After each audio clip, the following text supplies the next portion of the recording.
Hi all, greetings to my channel Dr. Abha Chemistry Pathshala.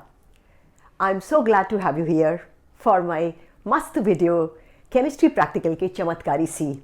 So, are you new to my channel? If you're new to my channel, request you to please press the subscribe button.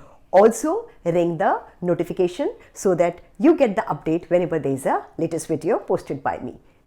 So, कौन से ऐसे सी हैं जो आपको help करेंगे so as to perform better in your chemistry board practical exam?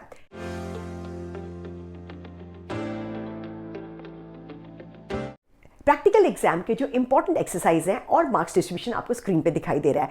Titration 8 marks का, salt analysis 8 marks, content based exercise जिसमें आपके जो भी 11th और 12th का कंटेंट है उसके ऊपर बेस्ड एक्सपेरिमेंट्स होते हैं। इसमें चॉइस होती है, डिफरेंट स्कूल्स डिफरेंट एक्सपेरिमेंट्स कराते हैं। बाद 4 मार्क्स आपका जर्नल एंड प्रोजेक्ट, 4 मार्क्स आपका वाइवा का होता है। सो जो एग्जाम के दिन आपको सबसे ज़्यादा डर लगता है वो आपको इसलिए नहीं लगता है कि आप प्रॉपर तरीके से प्रिपेयर नहीं है। सबसे ज़्यादा डर आपको ये लगता है कि आपका जो इंटरेक्शन होने वाला है वो आपका एक्सटर्नल के साथ आमने सामने होने वाला है।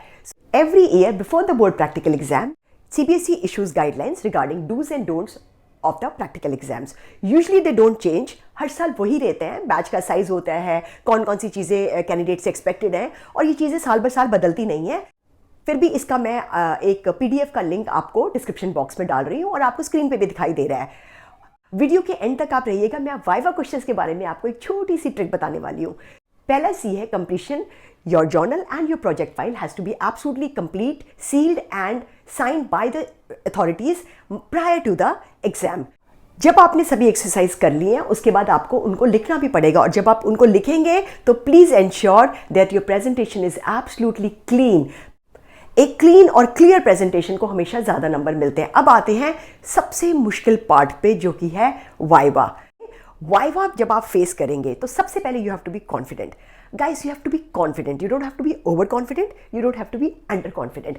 नर्वसनेस जो होती है ये हमेशा नेगेटिव वाइब्स को अट्रैक्ट करती है और एक्सटर्नल के ऊपर एक बहुत ही गलत इंप्रेशन पड़ता है। What are you nervous for? आपने पूरे साल पढ़ाई की है। Whenever the question is asked to you, take a pause, frame the answer within. आपके जो आंसर्स होने चाहिए वो बहुत ही कंसाइज और क्रिस्प होने चाहिए।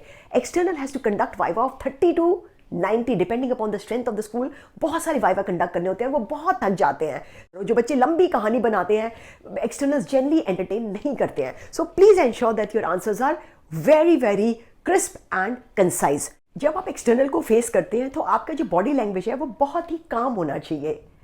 It has to be very very calm and you be clever but don't be over smart.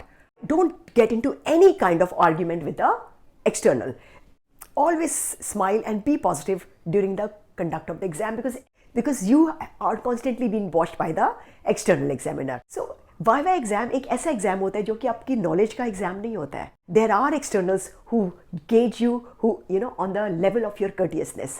So ensure that while you are appearing before the external, you are very very courteous, very very polite. This will leave a very very positive remark on your external and he will not hesitate to give you best marks. Guys, you might think कि 4 number के लिए आपको इतना सारा झमेला क्यों करना है, but what I'm telling you is if you have a good viva, it can be a game changer. और viva का मतलब ये नहीं है कि आपको सारे प्रश्नों के उत्तर आने चाहिए, नहीं. वाइवा का मतलब ये है कि आपने कितनी अच्छी तरीके से आपने एक्सटर्नल को इम्प्रेस किया है. Try to be honest with the examiner as promised in the beginning of the video. Now I have some tricks for the Viva questions. See, Viva के लिए क्या पढ़ना चाहिए? What is the syllabus of the Viva? Viva का कोई syllabus नहीं होता है. Viva can be as simple as I can ask the meaning of your name. Viva आपके 3 जो एक्सरसाइज हैं उनके रिलेटेड भी हो सकता है. Viva थ्योरी के किसी चैप्टर से भी हो सकता है. तो गाइज आप क्या पढ़ेंगे? To what extent will you prepare yourself?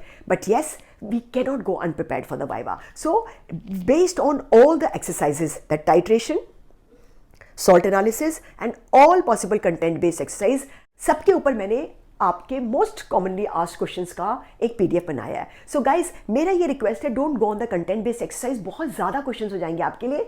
सिर्फ आप टाइट्रेशन और सॉल्ट एनालिसिस के क्वेश्चन सारे अच्छे से करिएगा और कंटेंट बेस्ड में अगर हो सकता है तो आप फंक्शनल ग्रुप और preparation of the organic compound के क्वेश्चंस कर लीजिए, क्योंकि ये 2 एक्सरसाइज ऐसी हैं जो मैक्सिमम स्कूल्स में सबसे ज़्यादा कराई जाती हैं. तो ये 3 एक्सपेरिमेंट्स हैं जिनको आप पढ़िएगा. Don't start going through the viva of all the content based exercise, right? So that will lead to the wastage of a lot of time. So I hope this was meaningful. If this was meaningful, request you to please leave a comment in the comment section, and we meet with few more tips for the coming exam. Till then, take care of yourselves. God bless. Bye bye.